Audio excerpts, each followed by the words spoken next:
Helios flight 522। जब ये विमान आसमान में 12,000 फीट की ऊंचाई पर पहुंचा तो उसके साथ आखिर ऐसा क्या हुआ कि इस प्लेन के अंदर जोर जोर से चेतावनी अलार्म बजने लगा। कुछ देर बाद इस प्लेन का एटीसी से संपर्क भी टूट जाता है। प्लेन थोड़ा और ऊपर जाने पर प्लेन के सभी यंत्र गर्म हो चुके थे। अब इस प्लेन का सभी तरह से संपर्क टूट चुका था। इसके बाद एटीसी के सभी अधिकारी हक्के बक्के रह जाते हैं। प्लेन से किसी भी तरह से संपर्क न होने पर इसको ढूंढने के लिए एयरफोर्स की मदद ली गई।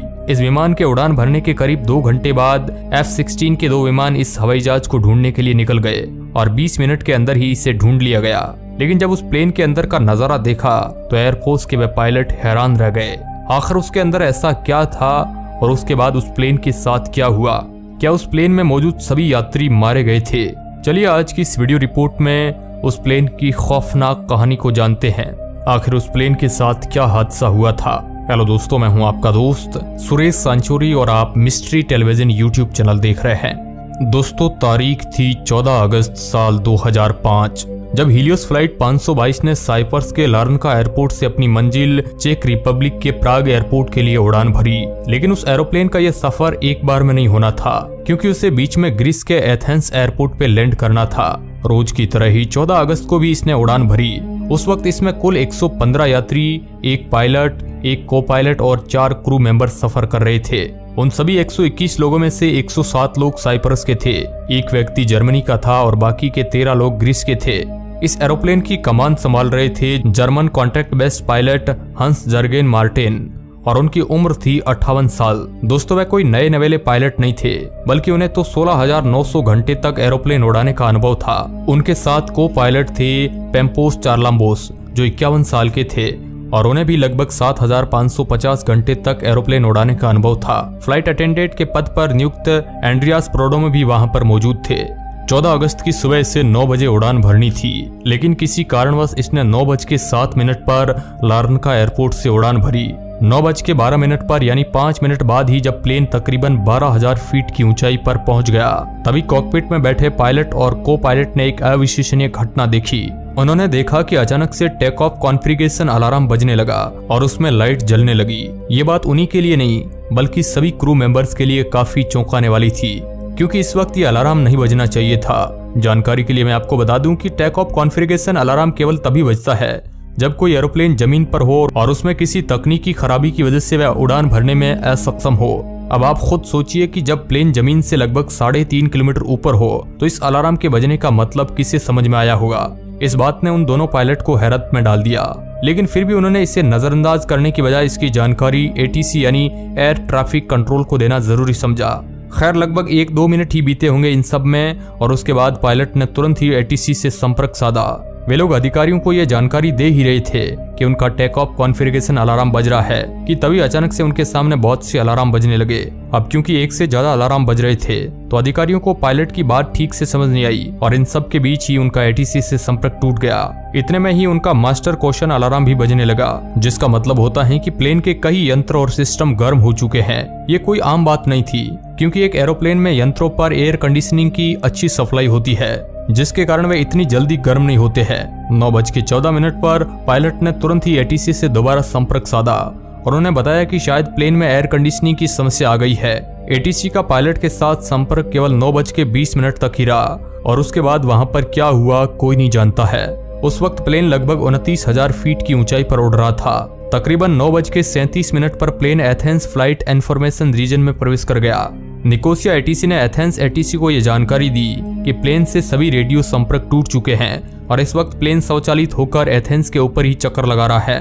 10:50 तक एथेंस एटीसी प्लेन से संपर्क साधने की कोशिश करती रही, लेकिन कोई जवाब नहीं मिला।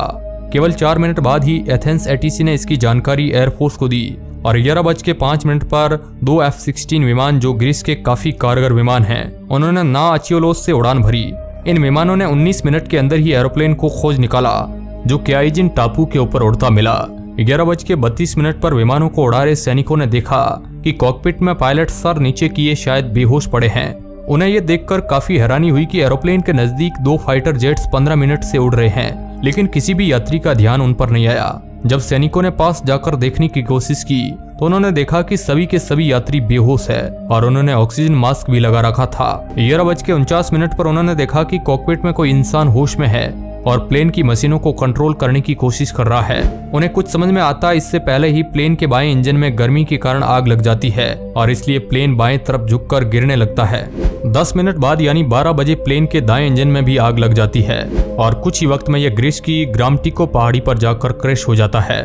प्लेन के इस हादसे में कोई भी जीवित नहीं बचता है। सबके सब लोग इस दुर्घटना में मौत के मुंह में चले जाते हैं। लेकिन अब आपके मन में कई सारे सवाल आ रहे होंगे, जैसे प्लेन के अलार्म क्यों बजने लगे, अचानक से सभी लोग बेहोश क्यों हो गए, सभी यात्रियों ने ऑक्सीजन मास्क क्यों पहन रखे थे, कॉकपिट में सैनिकों ने जिस आखिरी इंसान को देखा था वह कौन था और अकेला जीवित कैसे बच गया। अब इन सभी सवालों के जवाब जानने के लिए हमें एक दिन पहले चलना होगा। 13 अगस्त को जब प्लेन लंदन से लार्नका आया था तब उसकी क्रू मेंबर ने बताया कि इसका एक दरवाजा जाम हो गया और काफी तेज आवाज कर रहा था।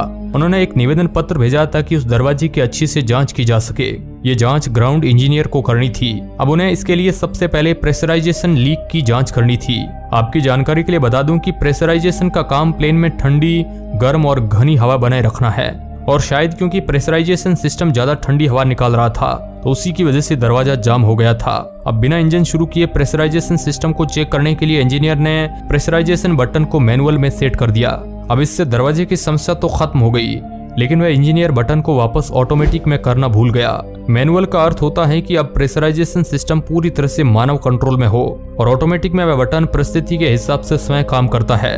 दूसरे दिन प्लेन की उड़ान से पहले सभी सिस्टम को 3 बार चेक किया गया, लेकिन किसी ने भी इस बटन पर ध्यान नहीं दिया।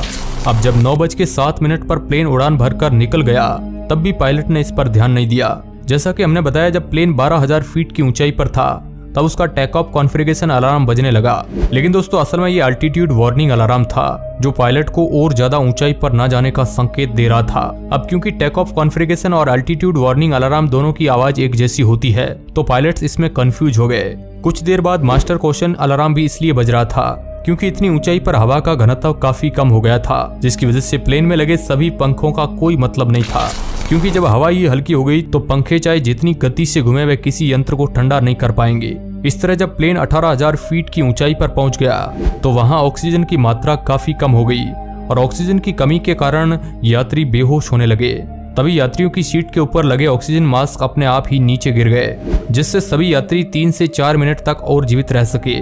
दोस्तों ये ऑक्सीजन इमरजेंसी सिस्टम सभी प्लेन में होता है। प्रेशराइजेशन सिस्टम प्लेन में हर वक्त ऑक्सीजन और हवा का घनत्व बनाए रखता है और अगर किसी कारण प्लेन को बहुत ऊंचाई पर भी उड़ना पड़े तब भी कोई दिक्कत नहीं आएगी।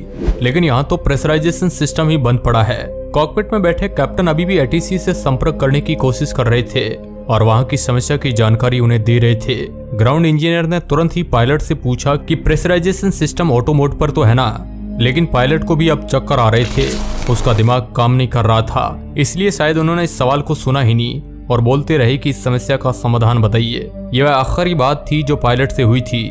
उसके बाद पायलट से संपर्क टूट जाता है। आधे घंटे तक एटीसी ने 20 से भी ज्यादा बार संपर्क करने की कोशिश की, पर जब प्लेन 34,000 फीट की ऊंचाई पर था तब तक सभी यात्री दम तोड़ चुके थे। शायद 10:45 तक सब लोगों की मौत हो चुकी थी। दोस्तों एक जरूरी बात, जब पायलट काफी समय तक कोई हलचल नहीं करता तो प्लेन अपने आप ही स्वचालित रूप से चलने लगता है और इसलिए काफी समय तक वह प्लेन एथेंस के ऊपर ही चक्कर लगाता रहा। अब एक आखिरी सवाल, आखिर वह इंसान कौन था जिसे सैनिकों ने कॉकपिट में देखा था? दोस्तों वह थे फ्लाइट अटेंडेंट एंड्रास प्रोडोमो, जो कॉकपिट में जाकर कैप्टन की सीट पर बैठकर किसी तरह प्लेन को कंट्रोल करने की कोशिश कर रहे थे। उस वक्त उनके साथ उनकी गर्लफ्रेंड हारिस चारलाम्बोस भी मदद कर रही थी, लेकिन ऑक्सीजन की कमी के कारण कुछ ही देर में हैरिस की मौत हो गई। अंत में बचे केवल एंड्रियास, जो अभी भी किसी तरह प्लेन को कंट्रोल करना चाहते थे। एंड्रियास के पास यूके कमर्शियल पायलट लाइसेंस तो था, लेकिन उन्हें कोई जानकारी नहीं थी कि बोइंग विमानों को कैसे उड़ाया जाता है। वह तो प्लेन को स्वचालित मोड से भी नहीं हटा पाए। उन्होंने जैसे ही फाइटर विमानों को देखा तो मदद मांगने के लिए इशारा किया, लेकिन तभी प्लेन का बायां इंजन खराब हो चुका था और प्लेन गिरने लगा। क्रैश होने से पहले ही सभी 121 लोगों की मौत हो चुकी थी। मलबे की जांच करने के बाद जानकारों का कहना है कि एंड्रियास इस बात से अनजान थे कि प्लेन के सभी सिस्टम को कैसे कंट्रोल किया जाए। लेकिन वे किसी तरह प्लेन को रिहायशी इलाके से दूर ले गए और प्लेन एथेंस से 40 किलोमीटर दूर एक सुनसान पहाड़ी पर जाकर क्रैश हुआ।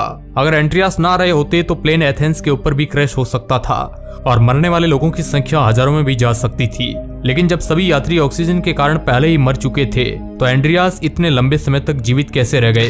तो दोस्तों, एंड्रियास पहले एक स्कूबा डाइवर थे, जिसकी वजह से उन्हें लंबे समय तक सांस रोकने का काफी अनुभव था और इनकी इसी खूबी ने 14 अगस्त को हजारों लोगों की जान बचा ली।